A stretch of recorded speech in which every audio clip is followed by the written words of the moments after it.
સ્વામિનારાયણ હરે.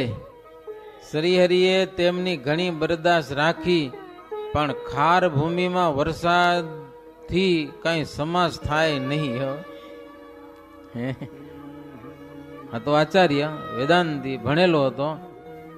મહારાજે સ્વાગત કર્યું, બામરોલી સુધી જઈને સન્માન કર્યું, સાકર પાણીના સીધા દીધા, પણ સુધર્યો નહીં. શું કામ? ખાર ભૂમિમાં વરસાદ વરસે તો એ વરસાદ શું કામ આવે? પાણી ખારું થઈ જાય. વરસાદનું પાણી હોય ને એ ખારું થઈ જાય. આમ પડી પડી એમાં મીઠું જામે પડ્યું ને ખાર ભૂમિ. મુક્તાનંદ સ્વામી કે એને કઈ ગુણ રહ્યો નહીં. ભગવાનના શરણ વિના અપાર બુદ્ધિ હોય તો પણ આંખ વિનાના શૂન્ય જેવી છે. ગમે એટલી બુદ્ધિ હોય, પણ જો ભગવાનનો આશ્રય નથી તો એકડા વિનાના મીંડા જેવી બુદ્ધિ છે. ગમે એટલા મીંડા હોય, પણ એકડો જો નથી તો એ મીંડાની કોઈ ગણતરી નથી.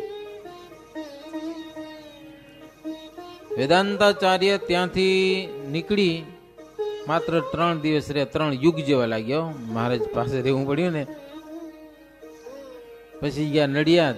નડિયાદમાં 2-4 દિવસ રહ્યા અને જેમ ઠીક લાગે એમ સત્સંગનું બાફ્યું હારે, સમજ્યા ને. ત્યાં જઈને એને દ્વેષ હતો ને સત્સંગથી. એટલે મોટા મોટા લોકો એમને મોટા આચાર્ય જાણીને પાસે આવીને પૂછતા કે સત્સંગની રીત કેવી છે? તમે રામાનુજની ગાદીના આચાર્ય છો એટલે શાસ્ત્રની વિદ્યા શુદ્ધ સંપ્રદાય પ્રમાણે યથાર્થ જાણી શકો એવા છો તમે. તો સહજાનંદ સ્વામીએ તમારાથી પણ શુદ્ધ સંપ્રદાય આ કલિયુગમાં ચલાવ્યો છે. તમારો સંપ્રદાય રામાનુજનો એના કરતા પણ સહજાનંદ સ્વામી શુદ્ધ સંપ્રદાય ચલાવ્યો છે. ઘણા બધા સમર્થ પુરુષો થઈ ગયા, પણ શાસ્ત્રમાં લખ્યા પ્રમાણે ધર્મ આટલા મનુષ્યો પાસે કોઈ નથી પડાવ્યો. નડિયાદમાં માણસોએ વાતો કરી આચાર્ય આગળ. માણસો કે એટલા માટે અમે એને અતિ સમર્થ જાણીએ છીએ સહજાનંદ સ્વામીને. ઘરમાં 2 મનુષ્યમાં પણ સંપ હોતો નથી. 2 પડ્યા હોય ઝઘડે, લગ્ન કર્યા હોય તોય. હા, ઝઘડે પડ્યા. આ વાત લખી મેં. સંપ નથી રહેતો. પણ સહજાનંદ સ્વામીના હજારો ત્યાગીઓ ને હજારો ગ્રસ્ત શિષ્યો એના વચનમાં પ્રેમથી વર્તે છે. બધા બાજતા નથી. લ્યો, જગનમાં એ લાખો માણસો થાય, એકબીજાની કઈ ટસર તો થઈ જતી હશે ને. કમસે કમ ક્યાંક ભટકાઈ તો જાય કે ન ભટકાઈ જાય, તો એ સહન કરી લેવાની શક્તિ સત્સંગીમાં હોય, બાજે નહીં. ધર્મ અને મોક્ષની વાત એમની પાસે આજે છે. સહજાનંદ સ્વામી પાસે શ્રી કૃષ્ણ ભગવાને પણ અપાર પ્રતાપ દેખાડ્યો હતો. શ્રી કૃષ્ણ ભગવાને શિશુપાલ અને કંસ જેવાને કઈ સમજાયું નહોતું તે દીએ. તો આજે ન સમજાય. કેટલાક ને માણસો ગયો આચાર્યની આગળ વાતો કરે. ત્યારે આચાર્ય નડિયાદના માણસોને કે એના મનમાં જેવું હતું એ બોલ્યા, સમજ્યા ને. એ કે જે કૃતજ્ઞ થાય તેનું અંતર મલિન થઈ જાય છે. સત્પુરુષને જેવા દોષયુક્ત સમજે છે તેવા દોષ તેનામાં આવે છે. પૂરના વિલક્ષણ લોકોએ બોલવામાં આચાર્યની પરીક્ષા કરી લીધી કે બોલે છે પણ આમાં કઈ ગડબડ છે. અને સમજ્યા કે દૂરથી જેવી મોટપ સમજતા હતા એવી આચાર્યની વચન સાંભળતા હવે કઈ જણાતી નથી. કે લ્યો, નામ સાંભળ્યું ત્યારે બહુ મોટા લાગતા કેવા આચાર્ય હશે, પણ હવે આ બોલ્યા ત્યાં ખબર પડી કે આમાં કઈ ભક્કા નથી. કઈ હે માણસો સહી કરી ગયા. લ્યો, ડુંગરા દૂરથી રડિયામણા લાગે. આચાર્યની વિપરીત બોલી સાંભળીને પાટીદારોએ નિત્યાનંદ સ્વામીને બોલાવી લીધા ત્યાં આગળ. હજી આ ઠેક કરેરો બહુ. એટલે નિત્યાનંદ સ્વામીને બોલાવ્યા અને ભણેલા સંતો એની સાથે હતા, નિત્યાનંદ સ્વામીની સાથે. અને આવી ગયા સ્વામી તો તરત નડિયાદ. પછી લોકો ઉપરા ઉપરી રસોઈ માટે સીધા લાવતા હો, એના માટે આચાર્યને કોઈ પૂછા ના કર્યા. નિત્યાનંદ સ્વામી આવ્યા સંતો માટે, એમ સીધાની લાઈન લાગે. બહુ સન્માન થયું નિત્યાનંદ સ્વામીનું. અને લોકો આચાર્યને સભા ભરવાનું કીધું કે સ્વામિનારાયણ એક સાધુ આવ્યા છે, સભા ભરો, પ્રશ્ન ઉત્તર કરો, અમને સાંભળવાની ઈચ્છા છે. કે લ્યો તમે કઈક પૂછો પ્રશ્ન. ત્યારે આચાર્ય પાટીદારોને કે સભા કરવાની રીતમાં તમે કાંઈ સમજો નહીં, તમને કાંઈ ખબર ન પડે. મહાવિદ્વાન હોય ને એને સભા કરવાની રીતની ખબર હોય, એ કાંઈક સમજી શકે. પાટીદારો કે નિત્યાનંદ સ્વામીની જોડે સભા કરો તમે, અમે તમને 1000 રૂપિયા આપશું. કે લે પંડિતોને પાટીદારો સમજતા હતા કે નિત્યાનંદ બાપો છે, ભલે 1000 રૂપિયા લઈ જાય પણ આનું અપમાન થવું જોઈએ નડિયાદમાં. લ્યો જેમ તેમ બોલેરો હારો સત્સંગનું. પણ પાટીદારોનું અપમાન કરીને આચાર્ય ત્યાંથી ચાલી નીકળ્યા કે અહીંયા આપણું કઈ હગી એમ નથી. ગયા ખબર પડી ગઈ કે સ્વામિનારાયણની આગળ કાંઈ ના હાલ્યું તેને સાધુની આગળ કાંઈ હાલશે તો નહીં. પછી એમને બહુ અપસુકન થયા, આચાર્યને નિંદા કરીને સત્સંગની બહુ અપસુકન થયા. આચાર્ય ચાલ્યા ગયા સાંભળી, અને શ્રીહરિએ નિત્યાનંદ મુનિને પણ ગઢપુર બોલાવી લીધા અને નડિયાદમાં બનેલી વાત બધી કહી. એ સાંભળીને શ્રીજી મહારાજ મુખે રૂમાલ દઈ અને મંદ મંદ હસવા લાગ્યા. હો મહારાજ, અને બોલ્યા કે પ્રતિષ્ઠિત માણસને પણ જ્યારે મૃત્યુ સમીપે આવે ત્યારે એની બુદ્ધિ વિપરીત થઈ જાય છે. મરણ પાસે આવે ને, વિનાશ કાળે વિપરીત બુદ્ધિ, આવું કહેવત છે. કામ ન કરે એની બુદ્ધિ. તે વિના તેમને મોઢે આવા તુચ્છ વચનો નીકળે નહીં. જો ભણેલો હોય, આચાર્ય પંડિત હોય તો ગમે તેમ હોય ને, કમસે કમ લોકોની આગળ હારું દેખાડવા માટે પણ પોતાના શત્રુને પણ વખાણ કરે, નિંદા ન કરે. પોતાનું સ્વમાન જાળવા માટે કે આ લોકો સહજાનંદ સ્વામીને એટલું બધું માને છે ને હું એની નિંદા કરીશ તો મારી શું દશા થશે, એટલું તો વિચારવું જોઈએ ને. પણ એટલી અક્કલ પંડિતને રહી નહીં. મહારાજ કે વિનાશ કાળે વિપરીત બુદ્ધિ. પછી મહારાજ કે એ આપણે અહીંયા કને સત્સંગની નિંદા કરી ગયો, એ આચાર્ય હવે જ્યાં જાશે ને તેને શાંતિ નહીં મળે ગયો. એના મનમાં બળતરા રહી જશે. હવે રહી ક્યાંય એને શાંતિ મળવાની નથી. અને મહારાજ જેવું બોલ્યા એવું થયું, બિચારો દુખી થયો. પછી જ્યાં જાય ત્યાં માગસર સુધી એકાદશીને દિવસે સંતને દર્શન દઈ વાર્તા કરી અને 12ને દિવસે શ્રીહરિ ત્યાંથી ચાલ્યા વડતાલથી. જો મહારાજ વડતાલમાં હતા. વડતાલમાં દિવાળી અન્નકૂટ ઉત્સવ કરવા માટે આવ્યા હતા. એ ઉત્સવ કરીને પાછા શ્રીજી મહારાજ ગઢપુર ગયા છે. વસંત પંચમીનો ઉત્સવ ગઢપુરમાં કર્યો છે. એના પછી ઉત્તમ રાજાના વિવાહ કરાવેલા છે મહારાજ. બહુ કથા નથી લખી પણ આટલું લખ્યું. અને એમાં આખા ગામને જમાડ્યું છે ઉત્તમ રાજાના વિવાહમાં. અને ગઢપુરમાં ઉત્સવ હંમેશા થતા. પછી મહારાજ સંતોની એક આજ્ઞા કરેલી છે. આજ્ઞા દિને તેહી હિત લાઈ, આગે સુયાપ પહેરે રહાઈ, સંત સબહી टाट रखे जबहु, आप ताट त्याग कर तबहु. ઉત્સવ થઈ રહ્યા પછી શ્રીજી મહારાજ સંતોને ટાટ પહેરવાની આજ્ઞા કરી. કંતન એને ટાટ કહેવાય નહીં. એ ડાયરેક્ટ બાંધી દેતા લાંગ બાંગ વર્તી નહીં હોય એની. ટાટ પહેરાવ્યા મહારાજને. મહારાજે સંતોને ટાટ પહેરાવ્યા બધાને. બ્રહ્માનંદ સ્વામીનું શરીર મોટું ને, ટોકરા આવ્યા તો બધાને પૂરું થતું નતું. ગમે તેમ કરો તો પૂરું ન થાય. બ્રહ્માનંદ સ્વામી કે મહારાજ મને મેળ નહીં પડે કે તો બધાનો કાયદો એક જ લાગુ પડે. બ્રહ્માનંદ સ્વામી કે હવે શરીર મોટું, મારું શું વાંક કે એમાં? આ પૂરું નથી કરવું શું હવે? તોય સંતોને ટાટ પહેરાવે હો મહારાજ. હવે મહારાજ કે તમારે હંમેશા ટાટ જ પહેરવાના, લ્યો, જીવંત પર્યંત. મહારાજ કે અમારા વચનમાં જ અપાર સુખ રહેલું છે. એમ ટાટ પહેરતા 3 દિવસ થયા. ત્યાં એક દિવસ રાતે ઉત્તમ રાજાના દરબારના ચોકમાં સરસ મજાની સભા થઈ. મુક્તાનંદ સ્વામી સરોદો વગાડીને કીર્તન ગાવા લાગ્યા. પ્રેમાનંદ સ્વામી પણ વાજિંદ્રની સાથે કીર્તન ગાયા. હે આવી સભા થઈ, કીર્તનો ગવાણા. પછી મહારાજ રાજીપે બેઠા હતા. 3 દિવસ થઈ ગયા હતા. સંતોને ટાટ પહેરાવ્યા. એને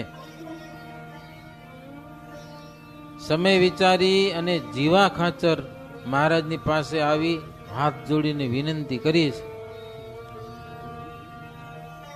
જીવો ખાચર કે મહારાજ, આપણા સંતોને તમને રીઝવવા માટેનું એક તાન છે. સંતોને કેમ રાજી કરવા એમ.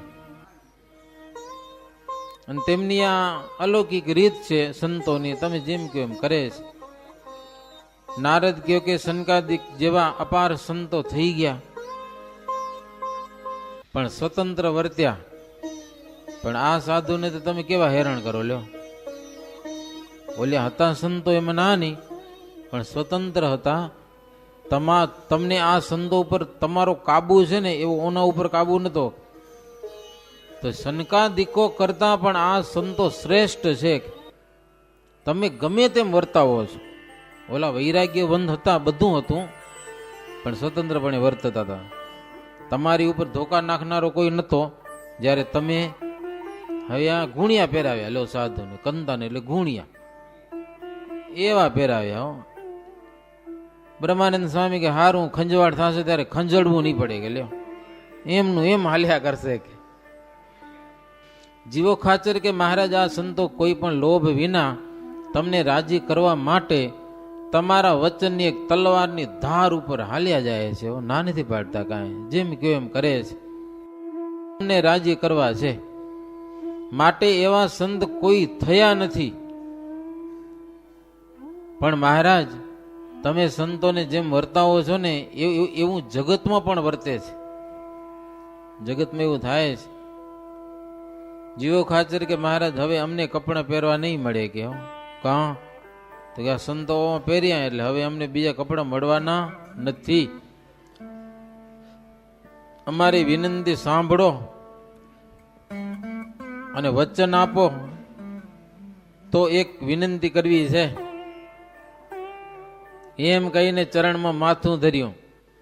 એમનું શુદ્ધ અંતર જોઈને મહારાજ કે તમને દુઃખ આવે તો અમારા મનમાં પણ દુઃખ થાય. જેમ હોય તેમ કયો તમે. ત્યારે જીવેન્દ્ર કહે છે, પ્રભુ અમે બાળ બુદ્ધિ છીએ એટલે તમારી વાતના રહસ્યને બહુ અમે જાણી શકીએ નહીં. પણ તમે જે પ્રકરણ ફેરવો છો ને, એમાં વિમુખને સન્મુખ કરવા માટે જ હોય તમારા પ્રકરણ. તો જીવના રજોગુણનું ખંડન કરવા માટે. એટલા માટે તમે આ સંતોને દમો છો. પણ વિમુખને એ વાતનું કઈ જ્ઞાન છે નહીં, એને અક્કલ કઈ હોતી નથી. વિમુખ લોકોને રજોગુણને દિવસે દિવસે અધિક માને છે વિમુખ લોકો. એટલે સંતને દમવાથી કોઈ નિવેડો આવતો નથી. એમ જીવો ખાચર કે તમે સંતને આવું બધું કરો છો, પણ ઓમાં કઈ સુધારો થતો નથી વિમુખ લોકોમાં. તમે સંતોને ટાટ પહેરાવ્યા તો સંતો આમ બજારમાં નીકળ્યો લાગે કેવા ગુણિયા પહેરી નીકળે. તમે વિચાર કરો મહારાજ, તમને જે ભાવ હશે ઈ, પણ દુનિયામાં લોકો એમ કે છે કે ઢોંગીને ધતિંગ નીકળ્યા કે પાખંડી નીકળ્યા. સાધુને એમ કે છે, દંભી કે છે. સાધુને જોઈને આવા કપડા પહેરેલા જોઈને. કારણ કે ફેલી જનો હોય એને ફેલી ગુરુમાં તાન હોય છે. સાચા સંતને ફાવે તેટલું તમે દમન કરાવો કે સાધુને, પણ ઓલ્યાને ગુણ નહીં આવે કે વિમુખ લોકોને. પ્રભુ અમારું કંઈક હિત કરવા ઈચ્છતા હો ને તો સંતો પાસે ટાટનો ત્યાગ કરાવો. કારણ કે જીવન પર્યંત પહેરવાનું કહી દીધું પાછું. થોડાક દી નખરા કરે તો હાલે, હાલો 2, 5, 15 દી વાંધો નહીં કદાચ. જીવન પર્યંત આ પહેરવા લ્યો. જીવા ખાતર જાણ્યું કે બિચારા સાધુ હવે હેરાન થશે, કંઈક કરવું પડશે. એટલે મહારાજની આગળ આ બધી યુક્તિ કરી. તમને એમ હશે કે સંતોને આમ કરું તો લોકોને ગુણ આવે, પણ ઉલટાના દંભી કહે છે કે સાધુને, અને અમને કપડાં પહેરવા નહીં મળે, સાધુ કપડાં પહેરતા નથી, એટલે ત્યાગ કરાવો. જીવા ખાચરને બહુ દુઃખ થયું જોઈ અને શ્રીહરિ એના ઉપર રાજી થઈ અને સંતો પાસે ટાટ તજાવ્યા. મહારાજ કે ઉતારો, કાંઈ નહીં, ઘરખું ના આવતું હોય તો લ્યો. પણ મહારાજ કે સંતો તમને ખબર નહીં હોય, 3 દિવસ તમે આ કંતાન પહેર્યા, એનું ફળ શું થયું ખબર હે? 3 દિવસમાં અંગ્રેજ સરકાર પૂનાને કબજે કર્યું. 3 દિવસમાં. હા, તમે કપડાં પહેર્યા ત્યારે પૂના ઉપર આક્રમણ કર્યું અને 3 દિવસમાં આખું પૂનાને કબજે કર્યું છે. અને ત્યાં અંગ્રેજનું રાજ્ય થયું. પૂનામાં પેશવાનું રાજ્ય નાશ પામ્યું. બેકાબુ વર્તનારા જનો અને રાજાઓ એ બધા હવે નિયમમાં આવ્યા છે, એટલાથી બેફામ વર્તતા બધા લોકો. પ્રજાને લૂંટતા હતા, કોઈ ફરિયાદ સાંભળતું નતું. રાજા કે લૂંટારાઓ એ સામાન્ય માણસોને બહુ હેરાન કરતા હતા. વૈરાગીઓને ગોસાઈના ઝુંડ ગામો ગામ ફરતા હતા અને લોકોને દંડતા હતા. આટલા રૂપિયા આપો નહીતર આમ કરશું ને તેમ કરશું ને, યંત્ર મંત્ર વાળા પાછા મગજ ફેરવી નાખે. ઘરમાં તમારા છોકરા ઉપર વાની નાખીને હાલે જાય તો વાંય ભાગી જાય છોકરા. આમ બહુ હેરાન કરતા હતા ગામો ગામ. મહારાજ કે એનું કોઈ સાંભળતું નતું, એવો ત્રાસ હતો દુનિયામાં. ભગવાને પ્રજાનું દુઃખ દેખીને દયા કરી છે કે અંગ્રેજનું રાજ્ય આવ્યું અને નીતિ ઉપર પ્રવર્તાવે છે. સામાન્ય લોકોને હેરાન કરે એવાને બધાને પકડી અને કેદ કર્યા છે. પછી શ્રીહરિએ સંતોને કહ્યું કે આજથી તમે કંથા ઉપરાંત એક વધારાની ચાદર પણ રાખજો. કંથા એટલે ગોદડી, ટાઢમાં ઓઢવા માટેની. ઉપરાંતમાં એક ચાદર પણ રાખો. રાજી થઈ ગયા, લ્યો કામ થઈ ગયું સાધુનું. ચાદરની કફની બનાવીને કંઠમાં રાખવી. સંતો એ આજ્ઞા મહારાજની મસ્તક ઉપર ચઢાવી. જેવી પ્રભુ આપણી આજ્ઞા. તે દરમિયાન વડોદરાના ગાયકવાડના દિવાન અમરેલી જતા ગઢપુર આવ્યા હતા. વડોદરાનો દિવાનો, ગાયકવાડી દિવાન, લગભગ દેશી હતો સત્સંગનો, મહારાજનો. તેમણે શહેરના પશ્ચિમ દ્વારે ગંગા સમીપે ડેરો નાખ્યો. ક્યાં? ગઢપુર ગામથી આથમણી બાજુ, ક્યાં ગંગાની સમીપે. જમખરામ નામે જોશી એક હરિભગત એ દિવાનની સાથે રહેતા હતા, નોકરી કરતા હશે લશ્કરમાં. એ શ્રીફળ લઈને શ્રીહરિને પગે લાગ્યા અને દીવાને કહેલી વાત શ્રીહરિને કહી. શ્રીહરિએ મર્મમાં મંદ મંદ હસવા લાગ્યા. જમખરામને કહ્યું, દીવાન કું કે ના તુમ જાઈ, સ્વામી નારાયણ જોતાઈ, ઈહા અબહી રહે એહી, પૂછ ન હો યશો પૂછ ન તેહી. કોણ? જમખરામ જોશી છે, હરિભગત. જોશને પણ જોતા આવડતા હતા. મહારાજે એમ કીધું જમખરામને, દીવાનને કયો કે અહીંયા સ્વામિનારાયણ છે, એની પાસે જાઓ અને પ્રશ્ન પૂછો. પ્રશ્ન મહારાજ શીખવાડે હો જમખરામને. કંઈક પૂછવું હોય તો પૂછો. એ સરવરિયા બ્રાહ્મણ કહેવાય છે, હકીકતમાં છે કે નહીં તમે પૂછો તો ખબર પડે, પોતે સાબિત કરશે. અને મહારાજ કીધું એને કહેજો ભગવાનને અમૃત ગમે છે, ઝેર ગમતું નથી. અમૃતની રુચિ હોય એને અમૃત ગમે છે. બધું ઈશ્વરને આધીન વર્તે છે. એમ જાણીને ડાયા માણસો છે ને કોઈનો દ્રોહ કરતા નથી. માટે તમે પૂછો તો ઉત્તર આપે કે સ્વામિનારાયણ. પૂછ્યા વિના જાણ્યામાં કેમ આવે? મહારાજ કે આવી બધી વાત તમે તમારા દીવાની આગળ કરજો અને પછી શું બોલે છે એમને કહેજો પાછું. હો, દેશી હોય તો જ વાત હોય આ બધી.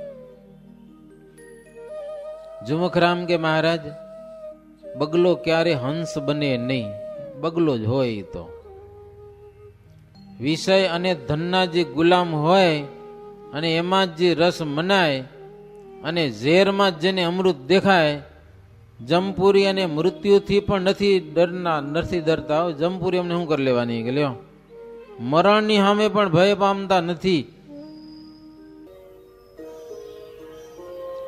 એવા લોકોને હું સમજાવું? પણ મહારાજ કે તમે કહેજો તો ખરા. એટલે ઝુમખરામ મહારાજના દર્શન કરીને ગયા. સંધ્યા વખતે શ્રીહરિ મંચ ઉપર આવીને બેઠા ને હરિભક્તો ને ત્યાગીઓ ને બધા આવ્યા. વાજિંત્રો વાગવા લાગ્યા, ચોપદારો આવ્યા, બંદૂકો ફોડી નોબત વાગવા લાગ્યા. સભાનો સમય થયો ને એક મથોડો ઊંચો મંચ હતો, એના ઉપર શ્રીજી મહારાજ બિરાજમાન થયા. સરસ મજાના ઝરિયાની વસ્ત્રો ધારણ કર્યા. વટપતન કે દીવાન જેહા, बाजे तुपक सुनी बोले तेहा, कहाँ यह बाजे बाजत रहे हूँ, कहाँ तुपक बहु छूटत है ते हूँ. વડોદરાનો દીવાન ઝુમખરામને પૂછ્યું કે આટલા બધા વાજિંત્રો સેના વાગે છે, બંદૂકોનો ધડાકા સેના થાય છે, આ બધું આ શું છે બધું? ઝુમખરામ કે સ્વામિનારાયણ છે ગઢપુરમાં ફૂલડોળનો ઉત્સવ કરે છે, એ સંતો ભક્તો ભેળા થયા છે. સભાન ટાણું થાય ને તે નોબત વાગે ઝાડમાં થયો. સભાન ટાણું થયું તેથી નિયમ તો હતા નહીં, કેટલા વાગે બેસી જ જાય. નોબત વાગે વાજિંત્રો વાગે એટલે બધા ભેળા થાય. ઝુમખરામ કે દીવાનને તમને મળવાનો લાગ છે અત્યારે, સ્વામિનારાયણ મળવાનો, અને સ્વામિનારાયણ દર્શન કરવા જેવા છે. હો, અને તમે સેજે સેજે અહીંયા આવ્યા જ છો, એને કંઈક પૂછવાનો પણ લાગ છે. સ્વામિનારાયણને કંઈક પૂછવું હોય, એ હાચી હાચ બ્રાહ્મણ છે કે કોણ છે, તમે હાલો તપાસ કરો. દીવાનને કે શીખવાડ્યું તો મહારાજે બધું. ઝુમખરામ કે આવો સમય પાછો નહીં આવે, માટે ચાલો સ્વામિનારાયણને પૂછીએ. તમે કહેતા હતા ને અમારાથી ભાગતા ફરે છે, પણ જેમણે તમારું કાંઈ બગાડ્યું નથી, શું કામ ભાગે તમારાથી? કે લ્યો, ખોટે ખોટે તમે બોલો છો સ્વામિનારાયણ ભાગતા ફરે, એ તમારાથી કઈ ભાગે એવાય કે? હાલો તો ખરા, પૂછીએ કઈ એને ખબર પડે. દીવાન મારો હા ન પાડ્યો હાલવાની. ઝુમખરામ કે તો એને અહીંયા બોલાય આવું કે સ્વામિનારાયણ અહીંયા આવશે કે લ્યો આપણા લશ્કરમાં બોલાય આવું કે એમની જ્ઞાતિ સંબંધી પ્રશ્ન પૂછવું હોય તો તમે પૂછી લેજો, કયો તો બોલાય આવું અહીંયા કને. ઝુમખરામ કે જાણ્યા વિના ફાવે તેમ બોલે એ દેવના ચોર કહેવાય ગયો. દીવાનને માર નોકરી એની કરે પણ એની સામે ચોડ્યા પછી જ્યાં સુધી તેમના દર્શન થયા નથી ને ત્યાં સુધી મનનો મેલ છૂટે એમ નથી. હો, સ્વામિનારાયણના દર્શન ન થાય ત્યાં સુધી મનનો મેલ નહીં છૂટે. તમે કયો તો સ્વામિનારાયણથી બીક લાગતી તેને સાધુ બોલાય હું લ્યો, મોટા સંતોને બોલાય હું કેવું, એ તમારી પાસે આવશે, એને પૂછશો તોય કહેશે. દીવાન કે અમે શિવને માનીએ છીએ, શિવની પૂજા કરીએ છીએ. એ શિવજી પ્રગટ થઈને એમ કે સ્વામિનારાયણ ભગવાન છે ને અમે ન માનીએ. કે શિવને માનીએ પણ શિવ પ્રગટ થઈને એમ કે સ્વામિનારાયણ ભગવાન છે તો એ અમે માનીએ નહીં, એવી અમારી પાકી નિષ્ઠા છે.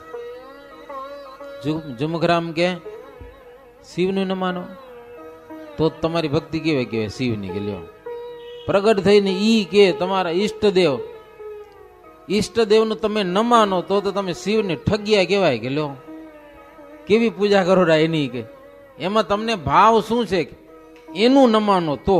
લ્યો, ઝુમખરામને મેળ આવી ગયો. એનું શું નામ લેવાની જરૂર, બીજું લે તો વાંધો નહીં. શિવનો ભક્ત છું હું, શિવજી આવીને કે તોય ન માનો કે તો તમારી ભક્તિ કે ઠગ જેવી છે. કે ઝુમખરામ કે જેને ઈષ્ટદેવની પ્રતીતિ નહીં એની હવે શું વાત કરવાની લ્યો. પોતાનો ઈષ્ટદેવ આવીને કે અને ન માને એની તો હવે વાતો જ શું કરવી. કે અંતરમાં ભાવ હોય તેવું ફળ એને દેવ આપે છે. ઠગને કોઈ જન્મે પુત્રનો લાભ મળતો નથી. ઠગ ભગત ગમે એટલી પૂજા કરે પણ એને કાંઈ મળતું નથી. ફાવે તેટલા યજ્ઞ કરે ને ફાવે તેટલા શિવાલયો બંધાવે પણ એ પુત્ર વિના જ મરે છે, કારણ કે ઠગ ભગત છે. પૂર્વના સંસ્કારથી દિવાનને જમખરામ સાથે પ્રેમ હતો, એટલે જુમખરામ જેટલું બોલે ને એમાં એને દુઃખ નહોતું લાગતું. હેત અંદરથી એમ હેત હતું જુમખરામ સાથે.